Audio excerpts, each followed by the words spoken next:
Здравейте!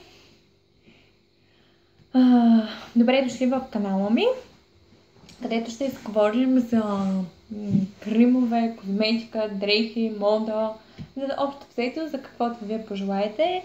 Днешната тема на видеото е No Makeup Makeup или Грим без грим, едно от любимите ми видеа. Надявам се, снимам за първ път видео днес, надявам се светлината да е добра, надявам се видеото да ви е интересно и нека продължаваме да не губим време. За да не губя време в клипчето да не става много дълго, като основа за грим нанасям крема на Nivea Men. Харесва ми като плътност, мекичък е, попива много бързо в кожата и ми допада. За нанасянето на фондютена ще използвам ето този апликатор, който винаги измивам преди да нанеса върху лицето си, тъй като събира много бактерии и е приятно да го почистите преди да го използвате. Също така, както и четките си за грим, но този фондютен нанасям по-добре с апликатор, отколкото с четка. Фондютена, който използвам в момента, е на Max Factor и е в 105 номер, Soft Beige. Може да ви оставя ревю отдолу под видеото за него. Доста доволна съм от този фондютен. Предният ми фондютен, все още даже имам от него, е на Bourjois Healthy Mix. Също е много хубав и приятен, покривен фондютен, но този някакси ми е по-харесва напоследък и използвам по-често него. Нанасям фондютена, както вече казах, с този апликатор, с леки потупващи движения. Целта на грим без грим е да придадем по-естествено излъчване на лицето и за това трябва много добре да е прилят продукта. Ето виждате как нанасям фондютена с потупващи движения. Какво още да ви кажа за този продукт? Ще ви оставя ревю в блога за него. До сега не съм използвала фондютен на Max Factor. Това беше първия продукт, който си взех от тяхната марка и съм доста доволна. Най-често използвания ми фондютен до сега беше на Bourjois Healthy Mix, даже мисля, че все още го имам, може да го видите. Също го харесвам, пак бях се върнала към него. И така, с леки потупващи движения. Тъй като гъбичката е мокра, позволява фондютена да се разнесе по-добре и по-голяма част от продукта да остане върху лицето, а не върху самия апликатор. Може, ако имате перфектна кожа, която няма несъвършенства, не е нужно да слагате фондютен. Може леко само с коректор, ако имате някоя бъбчица, да ги прикриете, но тъй като аз имам доста изразени сенки под очите и тена на лицето ми не е равен в момента, затова използвам фондютен. Като цяло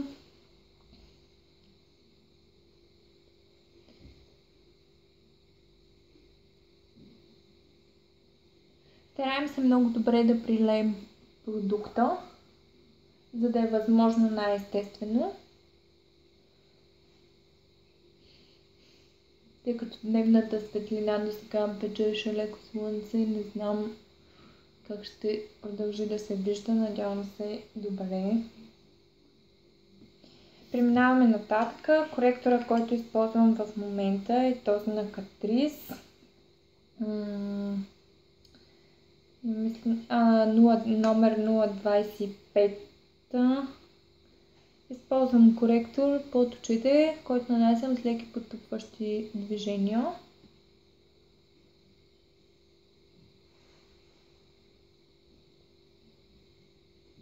Слагаме леко около нослето, на върха на горната устна и малко под брадичката. Ето мен, където имаме някакви несъвършенства. Отново преливам коректора с апликатора, с много същите потупващи движения. Много е важно много добре да разнесете всеки един продукт, да бъде много добре прелят, за да е възможно най-незабележимо. Продължаваме отново с апликатора под очите, нанасяме коректор.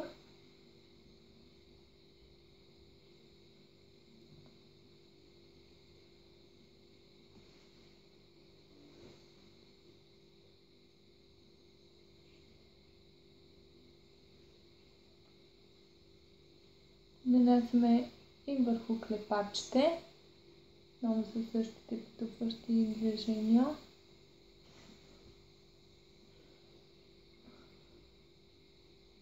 Ако нямате тъмни кръгове под очите, не е нужно да нанасяте коректор, може просто само фондитейн. В смисъл, не е нужно да повтаряте всички стъпки повторно. Целта на този грим е да е възможно най-естествен. Все пак, надявам се крайният резултат да ви хареса. Така, мисля, че тук се получи доста добре. Преминаваме нататък. Аз ще подчертая малко вещите си. Молива, който използвам в момента е на класик, но за съжаление, да, в номер 403. Това е цвета. Ето така изглежда. Аз слагам съвсем леко молив. Съвсем леко попълвам вещите си, тъй като те са плътни и не изискват. Ще взема само малко гледал, защото много голямото не ми е удобно. Тъй като казах, че вещите ми са плътни, не изискват много голямо подчертаване. Ги попълвам съвсем лекичко с молива, колкото да подчертая формата им и да стои естествено. Може съвсем леко да ги удължите. Ако имате перфектни вежди, които нямат нужда от някаква корекция, не е нужно да повтаряте тази стъпка. Както като цяло не е нужно да повтаряте последователно всяка една от стъпките. Направете това, което е най-необходимо за вас, това, което ще стои най-естествено на вашето лице. Молива, използвам черен молив на Бруклин. Ето, това е. Доволна съм от тези моливи, меки са, харесват ми. Ще сложа молив във вътрешността на окото, тъй като искам да придам по-голяма дълбочина на погледа.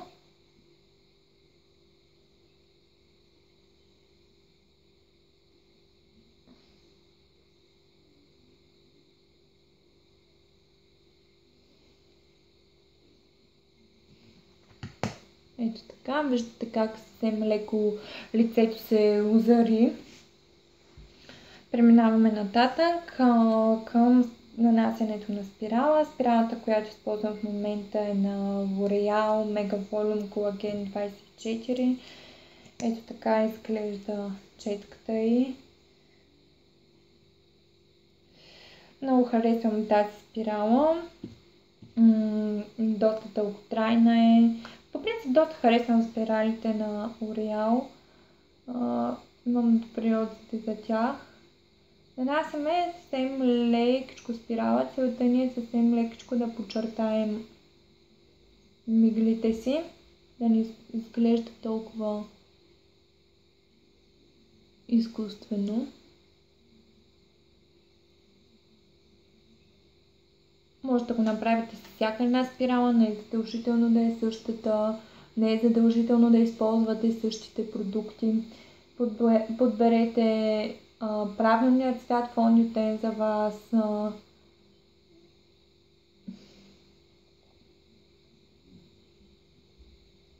Спиралата, която на вас ви харесва.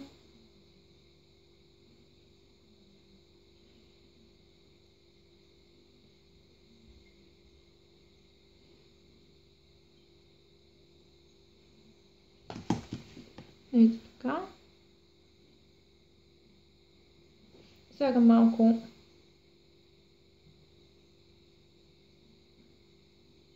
спирала и на долните мъгле, съвсем лекичко, почти незабележимо.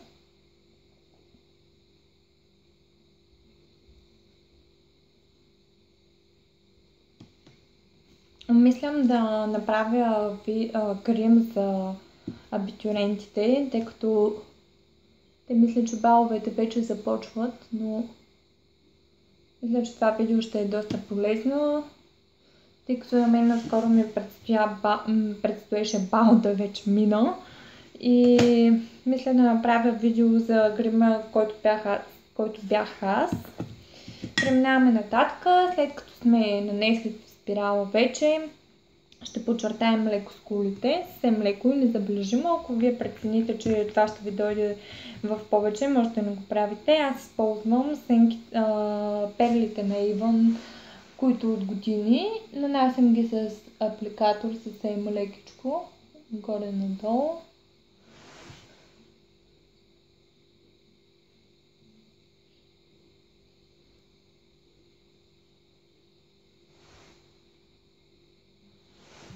Ако желаете, можете да използвате леко хайлайтър, но аз в случая няма да сложа, тъй като искам грима да изглежда доста естествено.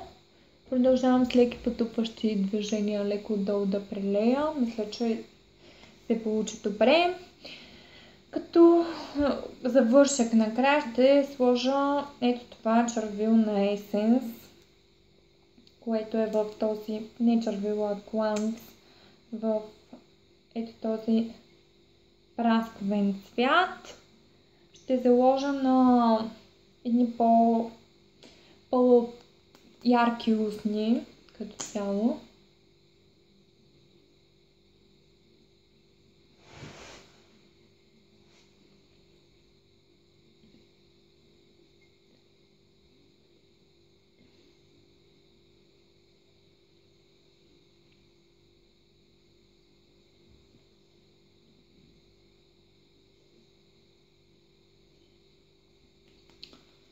Така, ако не желаете да слагате червило или някакъв гланс, просто може да сложите просто балсам за устни, но е важно устните да са ви доста естествени. Или можете да заложите в, как ще ви покажа, червил в някакъв доста блед нюанс, не знам как се вижда на камерата, дали може да го видите, с леки блестящи оттенъци, но аз реших да заложа на по-тъмен гланс за устни. Все пак грима го позволява и така. Надявам се видеото да ви е харесало. Ако ви харесват видеята ми, желаете да продължавам да правя такива, абонирайте се за канала ми, дайте ми едно палче. И така, хубав и усмихнат ден!